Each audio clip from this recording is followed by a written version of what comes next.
Hey there, I'm Katie Cat, and this is our weekly Astro Tarot for February 22nd to 2025. We have 10 cards for this week, and a lot of them are actually major arcana cards. So I'm going to go ahead and walk through the cards that we have, what they're highlighting astrologically, and then, of course, I'll walk through the planetary positions here on this diagram that I've created.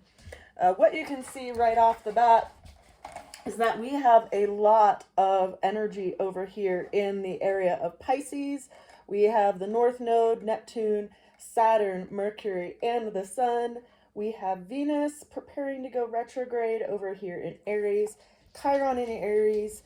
We have Uranus over here in Taurus, Jupiter over here in Gemini, and then we have Mars, which is getting ready to go direct over here in Cancer.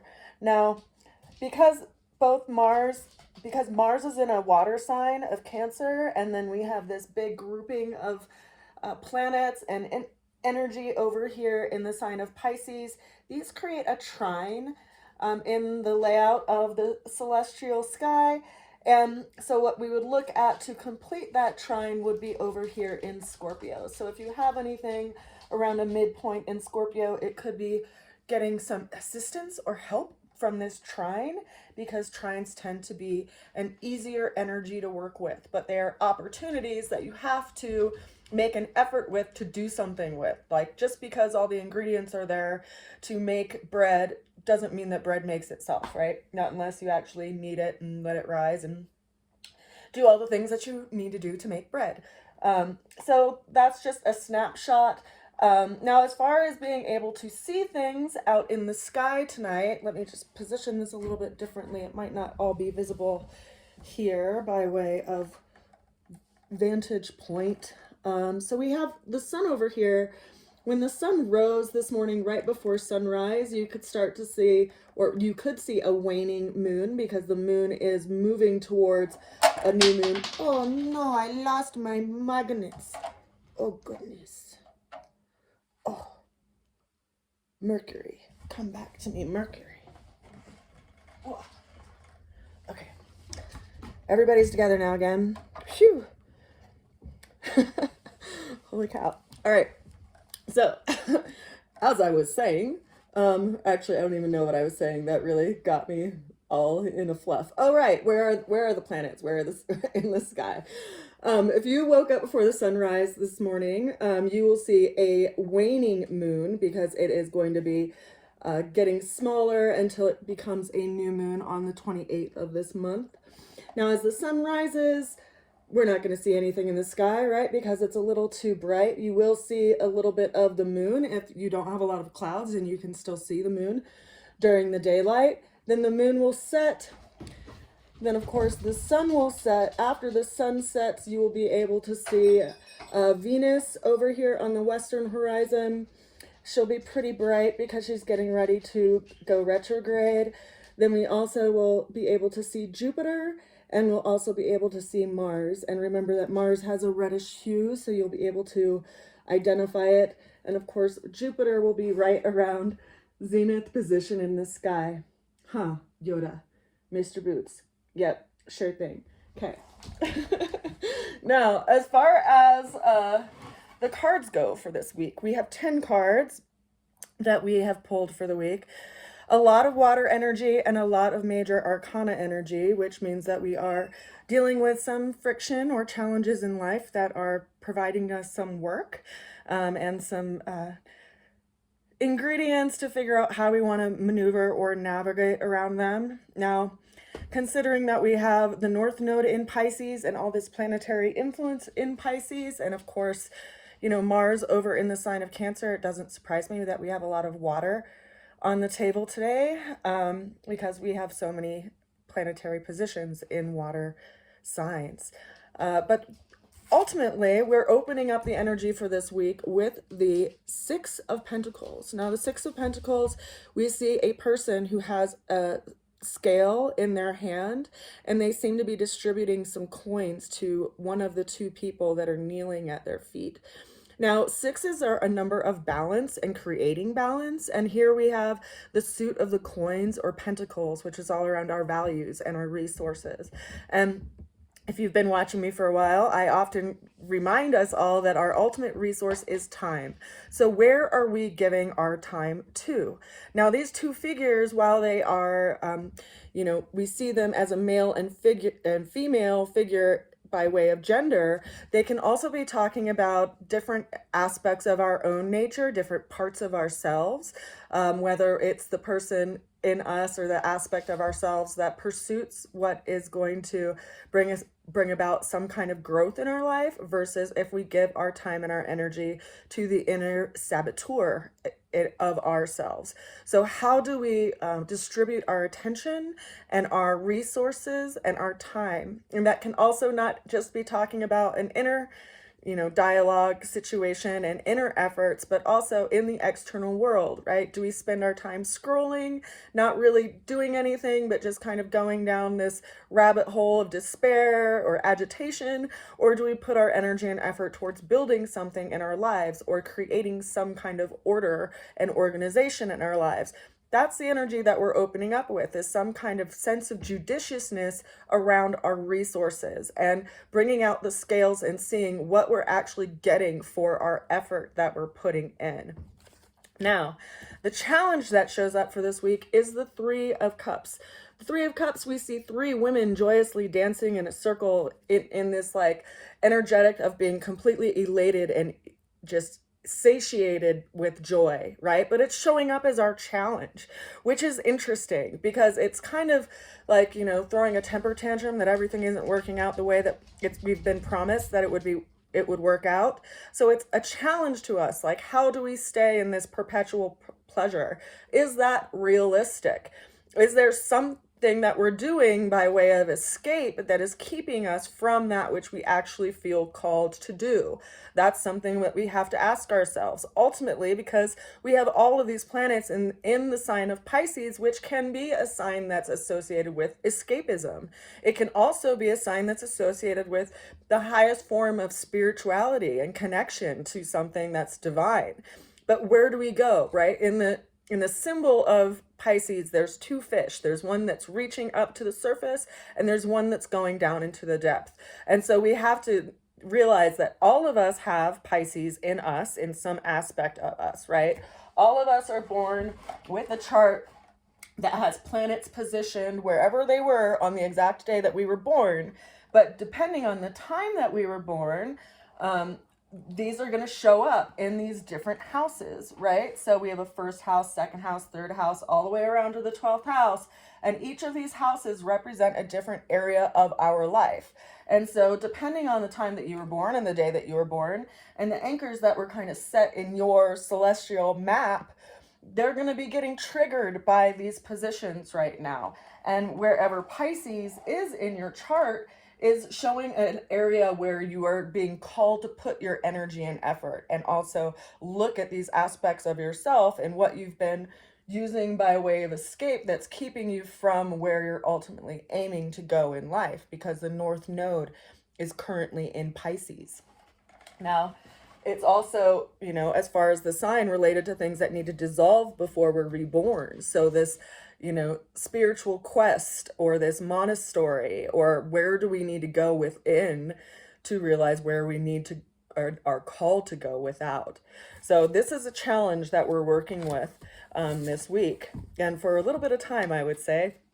Now, the way through the challenge came in, interestingly enough, was another number 3 card. We have the Three of Wands. So we have the Three of Water and the Three of Fire, right? Fire and water typically are opposite energies, and yet they can also be transformative energies. It's only through combining heat and water that we can get steam, and we can get some kind of distillation, and we can separate the fine from the coarser in life. And so what are we being called to do, right? We might feel a little bit reluctant, because that's what we see in this card, is the reluctant adventurer. He's standing, at the edge of a beach. There's one wand placed securely behind him that has something growing on it. There's one wand in his hand, and then there's one wand off to his right. And he's looking out upon or across a body of water that has numerous ships in it. It's like he's looking across some kind of emotional precipice or some kind of emotional body, some emotional experience that he knows he has to overcome in order to get to this land on the other side. But he's reluctant to go there. He's reluctant to go cross that body of water. But the message in this card is to continue moving because help is on the way. We have to remember that fire as a suit or as a symbol in the tarot is a symbol of will. And this, we are feeling this sense of having to move through something that may be difficult, but there is help on the way.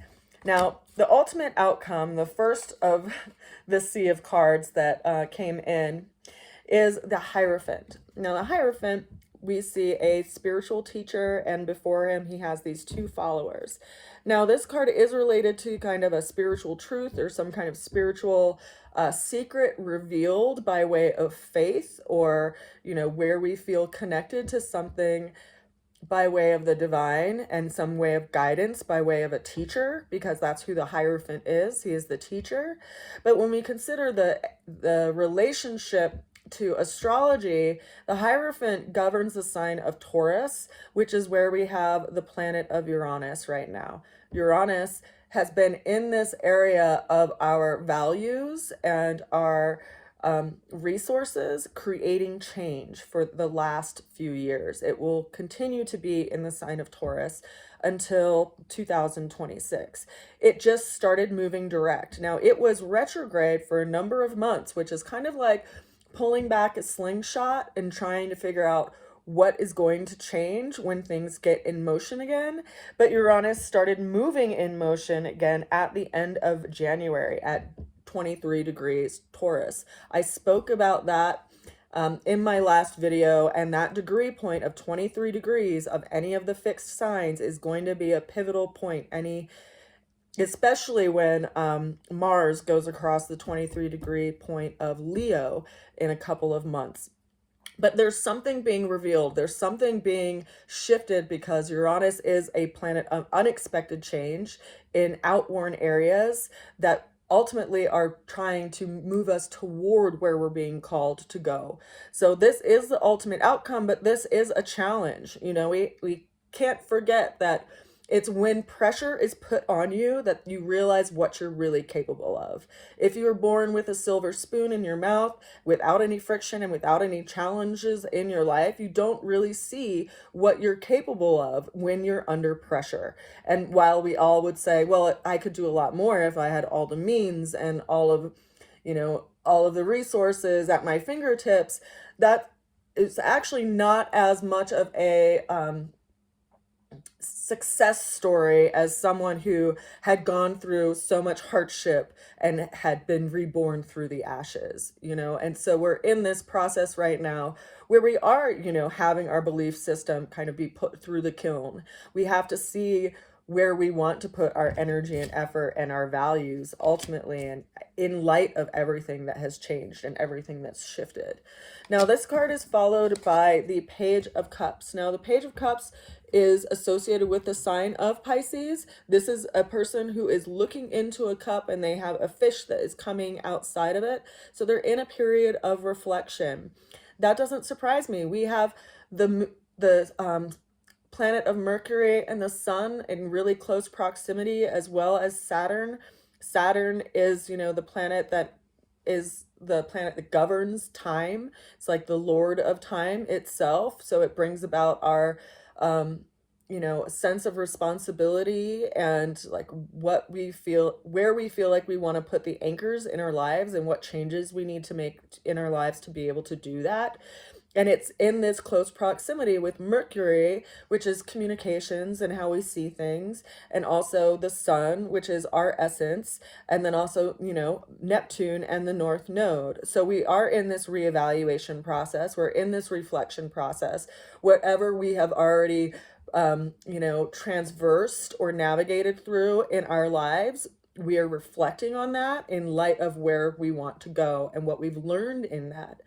And that's, confirmed over here with this conduit that we have by way of the magician, which is associated with the planet of Mercury. And we see someone who has one arm up in the sky with a wand of sorts, like a conducting wand. And then on the table, we see a sword and their wood wand, which is for their will, their cup for the emotions, and their coin for their body and their resources. And so it's reminding us that we have all of the tools, but we have to be watchful of where we put our attention, because we can, take ourselves off track if we put our attention and our eyes on the wrong thing.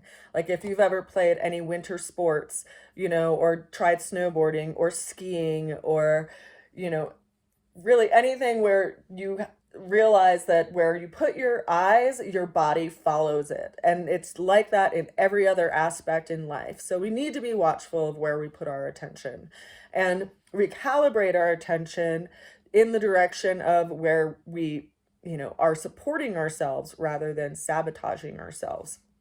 That's further followed by the Star card. Here we have our third major arcana for the reading.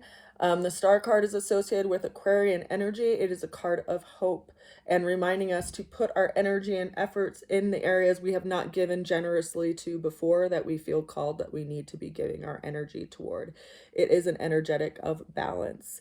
It's also the sign that the planet of Pluto is going to be in for the next 19 years, and Pluto's currently at 2 degrees of Aquarius, so anything that will be lining up at 2 degrees in any of the fixed signs.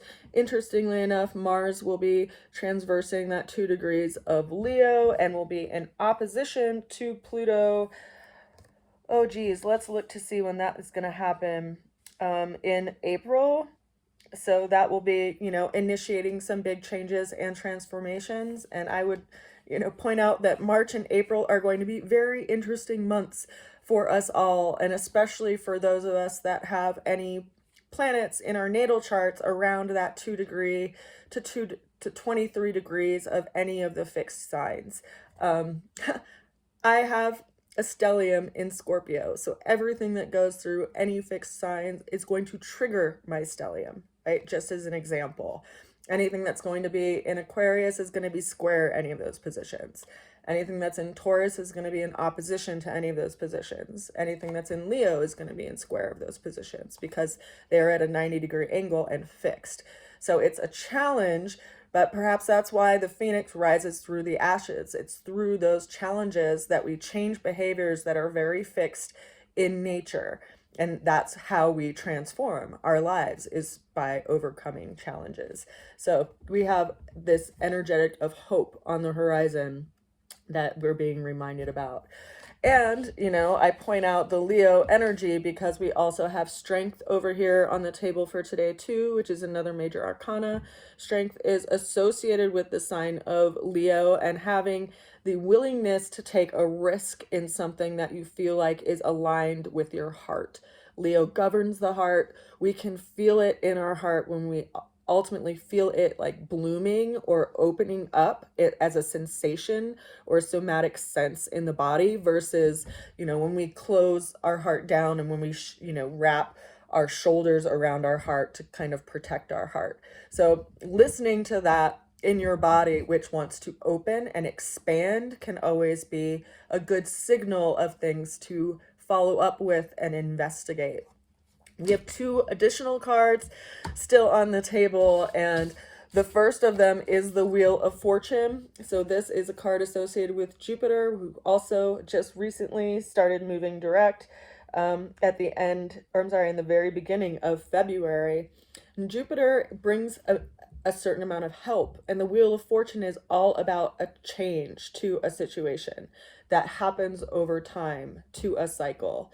So this is why there's this kind of excited sense to my voice and in this reading, because even though things can get difficult and can become questionable, that's where we get a sense of direction because our body starts giving us feedback, right? If we get anxiety around something, that can be a warning signal by our nervous system versus, you know, excitement, which it can be very interesting as far as comparison of energies, but one we want to lean our energy into, and one we kind of want to shut down and away from.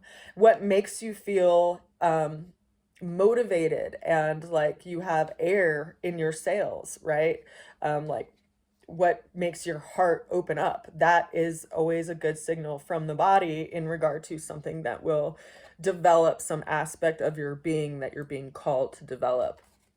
Now, our final card for the reading, and I stopped at this card because we had 10 cards, and I kept getting major arcana. The last 4 cards were major arcana, so half of our reading today, highlighted this challenge that we're shifting through and moving through.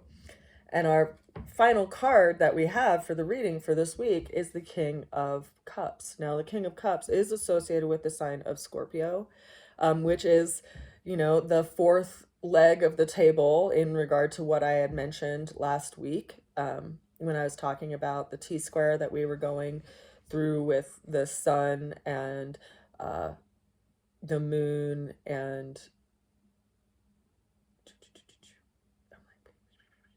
Uranus, because those are all the fixed signs.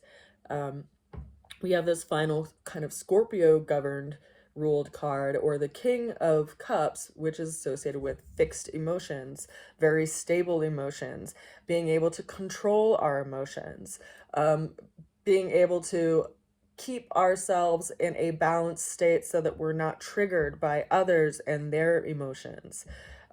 This is an important work for us to do, right? Because we ultimately only have so much energy. And Scorpio as a sign and as it has qualities of this transformation and the death of things so other things can be reborn.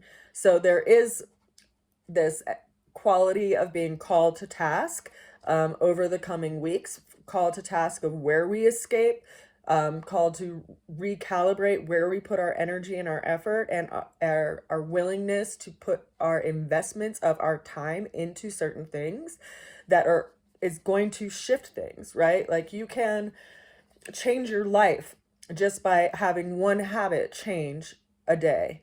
Like if you get up and do yoga every day for 40 days, you'll greatly change your flexibility, you'll change your mindset, you'll change, how you show up in life because you've kind of reset yourself every morning. Just like if you have any kind of physical activity or exercise or practice that you introduce into your life, it can greatly have a ripple effect in all aspects of your life. So what is it that you're being called to task on right now? Where are you being called to transform? Is it how much energy you invest into your emotions? Is it how much energy you invest into social media? Is it how much energy you invest into escaping in some way, shape, or form? Because all that energy that you spend, quite literally, in those places can be instead invested into other areas of your life that can help you grow in your mind and spirit and in who you are and how you show up in this world. Because we all know there's a lot of chaos in this world, especially right now.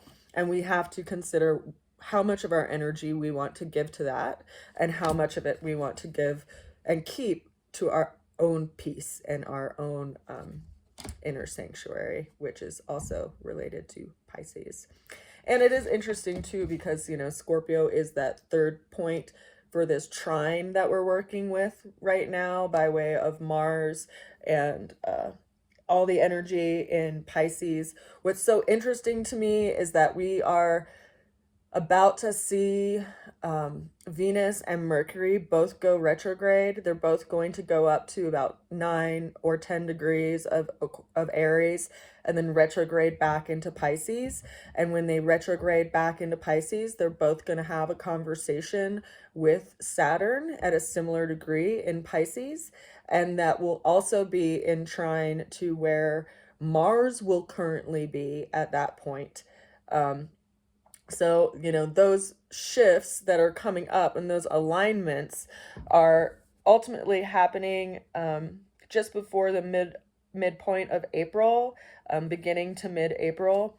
So there's a lot in process right now. There's a lot in motion that's going to be stirred up by this conversation between Venus and Mercury and Saturn, and how that aligns with the things that are going to be kind of triggered, over in Mars's area over in Leo as well. So interesting stuff. I think. Yeah. So I send you a good wish this week. We'll get through it, and yeah, I send you a lot of love. If you're interested in getting a tarot deck, you can get them on my website, rootsofalchemy.com. I also just am getting ready to finish one of my orbs for someone. I make these three-dimensional natal chart orbs for people in whatever color they would like, and I'm going to be adding some feathers to this before I ship it off to Wisconsin, so that's kind of fun. It'll also be adding a crystal into the center. So if you're interested in something like that, like a personalized gift or one of my other pieces of art that are inspired by astrology transits, you can find out more as well on my website, and also by reaching out to me at rootsofalchemy@gmail.com. I send you a lot of love, and I will see you again soon. Bye for now.